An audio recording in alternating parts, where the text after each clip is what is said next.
ಏನಾಗಿದೆ ಬೀದಿ ನಾಯಿಗಳ ಬಗ್ಗೆ ಸುರೇಶ್ ಕುಮಾರ್ ಅವರು ಕೂಡ ಈ ವಿಷಯ ಎತ್ತಿದ್ರು. ಸುರೇಶ್ ಕುಮಾರ್ ಅವರು ಹೇಳ್ತಾ ಇದ್ರು, ಮನುಷ್ಯರಿಗಿಂತ ನಾಯಿಗಳಿಗೆ ಜಾಸ್ತಿ ಕಾನೂನು ಮತ್ತೆ ಅದಕ್ಕೆ ಜಾಸ್ತಿ ರಕ್ಷಣೆ ಆಗ್ಬಿಟ್ಟಿದೆ ಅಂತ. ಈಗೇನಾಗಿದೆ ಅಧ್ಯಕ್ಷರೇ, ಬೀದಿಯಲ್ಲಿರೋ ನಾಯಿಗಳ ಬಗ್ಗೆ ನಮ್ದೇನು ತೊಂದರೆ ಇರಲಿಲ್ಲ.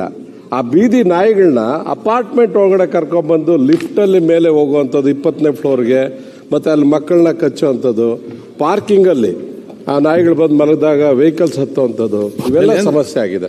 ಇದು ಒಂದು 2 ಕಡೆ ಆಗಿದೆ ನನ್ನ ಕಾನ್ಸ್ಟಿಟ್ಯೂನ್ಸಿಯಲ್ಲಿ. ಒಂದು ಸನ್ ಸಿಟಿ ಅಪಾರ್ಟ್ಮೆಂಟ್ ಅಂತ ಸುಮಾರು ಒಂದು 600 ಮನೆ ಇದೆ. ಅದರಲ್ಲಿ ಒಂದು ಲೇಡಿ ಸೇರ್ಕೊಂಡಿದ್ದಾಳೆ, ನಾಯಿ ಪ್ರೇಮಿ. ನಾವು ನಾಯಿ ಪ್ರೇಮಿಗಳೇ. ನಾವು ಸಾಕೋತೀವಿ, ಅದಕ್ಕೆ ಏನ್ ಬೇಕೋ ನೋಡ್ಕೋತೀವಿ. ಆದ್ರೆ EMI ಏನು ಅಂದ್ರೆ ಬೀದಿಯಲ್ಲಿರೋ ನಾಯಿಗಳನ್ನ ಕಚ್ಚುವ ತನಕ ನಾಯಿ ಪ್ರೇಮಿ ಇಲ್ಲ ಕಾಂಪೌಂಡ್ ಒಳಗಡೆ ಕರ್ಕೊಂಡ್ಬಂದ್ಬಿಟ್ಟು ಎಲ್ಲರಿಗೂ ತೊಂದರೆ ಕೊಡುವಂತ ಕೆಲಸ ಮಾಡ್ತಾ ಇದ್ದಾರೆ. ಮತ್ತೆ ಇದಕ್ಕೆ BBMP ಅವರು ಕಂಪ್ಲೇಂಟ್ ಕೊಟ್ಟರು ಕೂಡ ಆಕ್ಷನ್ ಆಗಿಲ್ಲ.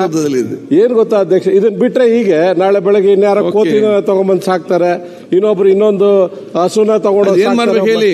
ಅಲ್ಲ, ಇದನ್ನ ಕಂಟೈನ್ ಆಗ್ಬೇಕು. ಏನು ಅಪಾರ್ಟ್ಮೆಂಟ್ ಕಾಂಪೌಂಡ್ ಒಳಗಡೆ ಎಲ್ಲ ಕರ್ಕೊಂಡ್ ಬರ್ತಾ ಇದಾರೆ, ಅದನ್ನ ತಕ್ಷಣ ಕಂಟೈನ್ ಮಾಡಿ ಹೊರಗಡೆ ತಗೊಂಡು ಹೋಗ್ಬೇಕು. ಅದನ್ನ ಸತೀಶ್ ರೆಡ್ಡಿ ಅವರು ಆ ಫ್ಲಾಟ್ ಅಲ್ಲಿ 500 ಜನ ಇದ್ದಾರೆ. ಈ ಅಮ್ಮ ಆಚೆ ಇರೋ ನಾಯಿನೆಲ್ಲ ಒಳಗಡೆ ತಂದಿರೋದೇ ಪ್ರಾಬ್ಲಮ್. ಅಲ್ಲಿ ಬರೋರಿಗೆಲ್ಲ ಕಚ್ಚೋದು, ಮಕ್ಕಳಿಗೆಲ್ಲ ತೊಂದರೆ ಕೊಡ್ತಾ ಇದೆ. ಈ ಅನುಭವ ನಿಮಗೂ ಆಗಿದೆ. ಈ ವಿಧಾನಸೌಧ ಸುತ್ತೂ 150 ನಾಯಿ ಇದೆ ಅಂತೇಳಿ ನೀವೇ ಆರೋಗ್ಯ ಸಚಿವರನ್ನ ಕರೆದಿದ್ರಿ ಮೀಟಿಂಗ್ಗೆ, ಚೀಫ್ ಸೆಕ್ರೆಟರಿ ಆರೋಗ್ಯ ಸರ್ವಿಸ್ ಎಲ್ಲ ಮಾಡಿ ನಾಳೆನೆ ಎಲ್ಲ ನಿರ್ಮೂಲನ ಅಂದ್ರೆ ನಿರ್ಮೂಲನ ಇಲ್ಲ, ಅದಕ್ಕೆ ಗೌರವಪೂರ್ವಕವಾದ ಬದುಕು ಕೊಡಿ ಅಂತ ಹೇಳಿದೆ. ಜನರಿಗೆ ತೊಂದರೆ ಆಗದ ರೀತಿಯಲ್ಲಿ ಇದೆ ನೋಡಿ. ನಿರ್ಮೂಲನ ಅಂತ ಇಲ್ಲ, ಪ್ರಾಣಿಗಳಿಗೆ ಕೂಡ ಬದುಕುವಂತ ಹಕ್ಕಿದೆ. ಜನರಿಗೆ ತೊಂದರೆ ಆಗದ ರೀತಿಯಲ್ಲಿ ಅದಕ್ಕೆ ಗೌರವಪೂರ್ವಕವಾದ ಬದುಕನ್ನು ಕೊಡುವ ವ್ಯವಸ್ಥೆ ಮಾಡುವ ಜವಾಬ್ದಾರಿ ಸರ್ಕಾರದ್ದು. ನಾಯಿಗಳ ಸಮಸ್ಯೆ ಆದ್ರೂ ಕೂಡ ಚೀಫ್ ಸೆಕ್ರೆಟರಿ, ಹೆಲ್ತ್ ಮಿನಿಸ್ಟರ್, ನಾನು ಸಭಾಪತಿ, ಇಡೀ ದೊಡ್ಡ ಮಟ್ಟದ ನಾವು ಸ್ಥಾನದಲ್ಲಿ ಇರುವವರು, ಅಧಿಕಾರಿಗಳು, ಮಂತ್ರಿಗಳು ಕೂತ್ಕೊಂಡು ಅತ್ಯಂತ ಸಣ್ಣ ಮಟ್ಟದ ನಾಯಿಗಳ ಬಗ್ಗೆ ಕಾಳಜಿ ವಹಿಸಿಕೊಂಡು ಚರ್ಚೆ ಮಾಡಿದ ಅಂತ ಹೇಳಿಕೆ ಬಯಸ್ತೇನೆ. ಒಳ್ಳೇದು ನೀವು ಮಾಡ್ತಾ ಇರೋದು ಒಳ್ಳೇದು, ಅದ್ರ ಬಗ್ಗೆ ಇಲ್ಲ. ಫ್ಲಾಟ್ ಅಲ್ಲಿ ಹೋಗೋದು ಅವಶ್ಯಕತೆ ಇಲ್ಲ, ಬೀದಿ ನಾಯಿ ಬೀದಿಯಲ್ಲಿ 4 ಕೊಡ್ಲಿ. ಸಭಾಧ್ಯಕ್ಷರೇ, ಬರೀ ನಾಯಿಗಳಲ್ಲ, ವಿಧಾನಸೌಧಕ್ಕೆ ನಾಗರಾವು ಕೂಡ ಬಂದಿದೆ. ನಾಗರಾವ್ ಎಲ್ಲ ಕಡೆ ಬೇಕು, ಅದು ಬೇಡ ಅಂತ ಹೇಳ್ಬೇಡಿ. ನಿಮ್ಮ ನಿಧಿಯನ್ನೆಲ್ಲ ಕಾಯುವುದೇ ಅದು. ಸಭಾಧ್ಯಕ್ಷ, ಈ ಬೀದಿ ನಾಯಿ ಹಾವಳಿ ಮಾತ್ರ ಅಲ್ಲ, ಸರಿ. ನಾಯಿಗಳ ಸಮಸ್ಯೆಯಲ್ಲಿ ನೀವ್ಯಾಕೆ ಇಲ್ಲಿ ಎದ್ದು ಮಾತಾಡ್ತೀರಿ? ಕೂತ್ಕೊಳ್ಳಿ, ನಗರ ಪ್ರದೇಶಗಳಲ್ಲಿ ಬೀದಿ ನಾಯಿಗಳ ಹಾವಳಿ ಹೆಚ್ಚಾಗಿದೆ. ದಯವಿಟ್ಟು ಅದಕ್ಕೆ ಏನಾದ್ರು ಒಂದು ಕಾನೂನು ಮಾಡ್ಬೇಕು ನೀವು. ಇಲ್ಲಾಂದ್ರೆ ಬೀದಿಲಿ ನಾಯಿಗಳ ಸಮಸ್ಯೆ ಹೆಚ್ಚಾಗಿದೆ. ಹೇಳಿದ್ರ ಸರ್, ನಾನು ಉತ್ತರ ಕೊಡ್ತಾರೆ. ಒಂದ್ ನಿಮಿಷ ಹೇಳ್ಬಿಡ್ತೀನಿ. ಹೋಗಿ ಸಭೆನೂ ಕೂಡ ಮಾಡಿದ್ವಿ, ಪೊಲೀಸ್ ಅವ್ರ ಕರೆದು ಕರೆದು ಸಭೆ ಮಾಡಿದೀವಿ. ಯಾವ ರೀತಿ ಯಾಕೆ ಮಾತಾಡ್ತೀರಿ? ನಾಯಿಗಳಿಗೆ ನೀವ್ ಯಾಕೆ ಬೊಬ್ಬೆ ಹಾಕ್ತೀರಿ? ಕೂತ್ಕೊಳ್ಳಿ, ಈಗ ಅಧ್ಯಕ್ಷ ಕೂತ್ಕೊಳ್ಳಿ, ಅವ್ರು ಮಾತಾಡ್ತಾರೆ. ಸೀರಾ ನೀವ್ಯಾಕೆ ಮಾತಾಡ್ತೀರಿ? ಒಂದ್ ನಿಮಿಷ ಸರ್, ಇದು ಬೀದಿಯಲ್ಲಿ ಇದ್ಬಿಟ್ಟಿದ್ರೆ ನಮ್ಗೇನ್ ಸಮಸ್ಯೆ ಇರ್ಲಿಲ್ಲ. ಕಾಂಪೌಂಡ್ ಒಳಗಡೆ ಕರ್ಕೊಂಡು ಬಂದು ಆ ಕಾರಿಡಾರ್ ಅಲ್ಲೆಲ್ಲ ನಾಯಿಗಳು, ಮನೆ 18ನೇ ಫ್ಲೋರ್ ಅಲ್ಲಿ. ಇದಕ್ಕೆ ಕಾನೂನು ನಮಗೂ ಗೊತ್ತಿದೆ. 2001ರಲ್ಲಿ ಏನ್ ಕಾನೂನು ಆಗಿದೆ, ಬೀದಿ ನಾಯಿಗಳಿಗೆ ಆಪರೇಷನ್ ಮಾಡಿ ಅಲ್ಲೇ ಬಿಡಬೇಕು ಅಂತ. ಆದ್ರೆ ಈ ಆಪರೇಷನ್ ಆಗಿರೋ ನಾಯಿಗಳನ್ನ, ಬೇರೆ ನಾಯಿಗಳನ್ನ ಎಲ್ಲರೂ ಒಳಗಡೆ ಕರ್ಕೊಂಡ್ ಬರೋಕೆ ಎಲ್ಲೂ ಕಾನೂನಲ್ಲಿ ಇಲ್ಲ. ಕರೆಕ್ಟ್ ಸತೀಶ್, ಅಪಾರ್ಟ್ಮೆಂಟ್ಗೆ ಪರ್ಮಿಷನ್ ಕೊಡೋರು ಯಾರು? ಇದಕ್ಕೆ ಬಿಬಿಎಂಪಿ ಅಲ್ಲ, ಬಿಬಿಎಂಪಿಗೆ ಸೂಕ್ತ ಮಾಹಿತಿ ಕೊಟ್ಟು ಬಿಬಿಎಂಪಿ ಅವರು ಮತ್ತೆ ಅಲ್ಲಿ ಪೊಲೀಸು. ಸರ್, ಈ ಅಮ್ಮ ಏನ್ ಮಾಡಿದಾಳೆ, ಇನ್ನೊಂದು ಮುಂದೆ ಹೋಗಿ ಹೇಳ್ತೀನಿ, ಒಂದೇ ಒಂದು ಸೆಕೆಂಡ್ ಸರ್.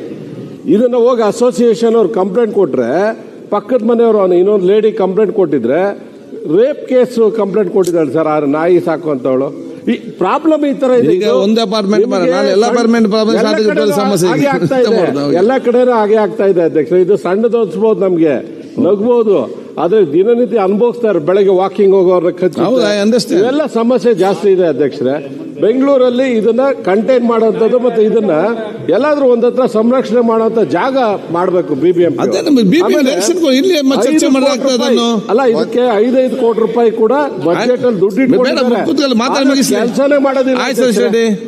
ಸಭಾಧ್ಯಕ್ಷರೇ, ಈಗ ಬೊಮ್ಮನಹಳ್ಳಿ ಕ್ಷೇತ್ರ ಶಾಸಕರು ಬಹಳ ಪವರ್ಫುಲ್ MLA. ಅಲ್ಲಿ ಏನು ಅವ್ರು ಗೊತ್ತಿಲ್ಲದೇನೆ ಯಾರು ಒಂದು ನಾಯಿ ಕೂಡ ಅಲಾಡಕ್ಕಾಗಲ್ಲ. Sir, I am point of order. ಅವ್ರಿಗೆ ಗೊತ್ತಿಲ್ಲದೆ ನಾಯಿ ಹೆಂಗ್ ಬಂತು ಸ್ಪಷ್ಟ ಮಾಡ್ಬೇಕು. ನೀವು ಯಾರು ಬರಕ್ಕೆ ಬಿಡಲ್ಲ ಅಂತ ಅವ್ರು ಹೇಳಿ ಮತ್ತೆ ಹೆಂಗ್ ಬಂತು ನೀವು ಹೇಳ್ಬೇಕಲ್ಲ ಸರ್ಕಾರ. ಮಾನ್ಯ ಸಭಾಧ್ಯಕ್ಷ, ಇದು ಖಂಡಿತ ಅವರ ಝೀರೋ ಅವರ್ ಏನು ಅವರು ವಿಷಯ ತಗೊಂಡ್ಬಂದಿದ್ದಾರೆ, ಅದ್ರ ಬಗ್ಗೆ ಕ್ರಮ ತಗೊಳ್ಳೋದಕ್ಕೆ ನಾವು ಕೂಡ ಹೇಳ್ತೀವಿ. ಸರ್, ಕ್ರಮ ತೆಗೆದುಕೊಳ್ಳೋದಕ್ಕೆ ನಾವು BBMPಗೆ ಒಂದು ಡೈರೆಕ್ಷನ್ ಕೊಡ್ಬೇಕು. ಯಾಕಂದ್ರೆ ಇಲ್ಲಿ BBMP ಕಮಿಷನರ್ ಇಲ್ಲ, ಸಂಬಂಧಪಟ್ಟಂತ ಮಂತ್ರಿ ಇಲ್ಲ ಸರ್. ಅಲ್ಲ, ಏನಾಗ್ತದೆ ಇಲ್ಲೇ ಚರ್ಚೆ ಆಗ್ಬಿಟ್ಟು ಇಲ್ಲೇ ಸ್ಟಾಪ್ ಚರ್ಚೆ ಮತ್ತೆ ನೋಡುವ. ಈಗ ಸತೀಶ್ ಸ್ಟಾಪ್ ಆಗ್ಬಾರ್ದು. ಇದು ನಾಯಿ, ಇದು ಮನೆ ಒಳಗಡೆ ಬಂದಿರುವಂತ ನಾಯಿ. ಹೌದು. ಅಲ್ಲಿಗೆ ಹೇಗೆ ಪ್ರವೇಶ ಬಂತು? ಅಪಾರ್ಟ್ಮೆಂಟ್ ಓನರ್, ಅಪಾರ್ಟ್ಮೆಂಟ್ ಕಾಂಪ್ಲೆಕ್ಸ್ ಇದೆ, ಅಸೋಸಿಯೇಷನ್ ಇರ್ತಾರೆ, ಹೇಗೆ ಬಿಟ್ರು ಅದನ್ನ? ಈಗ ಕಂಪ್ಲೇಂಟ್ ಕೊಟ್ಟಿದ್ದಾರೆ. ಕಂಪ್ಲೇಂಟ್ ಆಧಾರದ ಮೇಲೆ ಖಂಡಿತ ಕ್ರಮ ತಗೊಳ್ಳೋದಕ್ಕೆ ನಾವು ಹೇಳ್ತೀವಿ. ಏನಾಗಿದೆ, ಒಂದ್ ಸೆಕೆಂಡ್ ಅಲ್ಲಿ ಮುಗಿಸ್ತೀನಿ ಸರ್, ಒಂದೇ ಸೆಕೆಂಡ್ ಅಲ್ಲಿ. ಸರ್, ಅಲ್ಲಿನ ನಿವಾಸಿ ಏನ್ ಮಾಡಿದಾಳೆ, ರಾತ್ರಿಯಲ್ಲಿ ಆ ಬೀದಿ ನಾಯಿಗಳು ಕರ್ಕೊಂಬರೋ ವಿಡಿಯೋನು ಇದೆ, ನೋಡಿದೆ. ಅದನ್ನ ಪೊಲೀಸ್ಗೂ ಕೂಡ ಕೊಟ್ಟಿದ್ದೀವಿ. FIR ಮಾಡ್ಬೇಕಲ್ಲ, ನ್ಯೂಸೆನ್ಸ್ ಮಾಡ್ತಾ ಇದ್ದಾಳೆ ಅಂತ. ಮಾಡಿಲ್ಲ. ಅದನ್ನ ಹಾಕ್ಬೇಕು ಪೊಲೀಸ್ ಡಿಪಾರ್ಟ್ಮೆಂಟ್ಗೆ ಮತ್ತೆ BBMPಗೆ.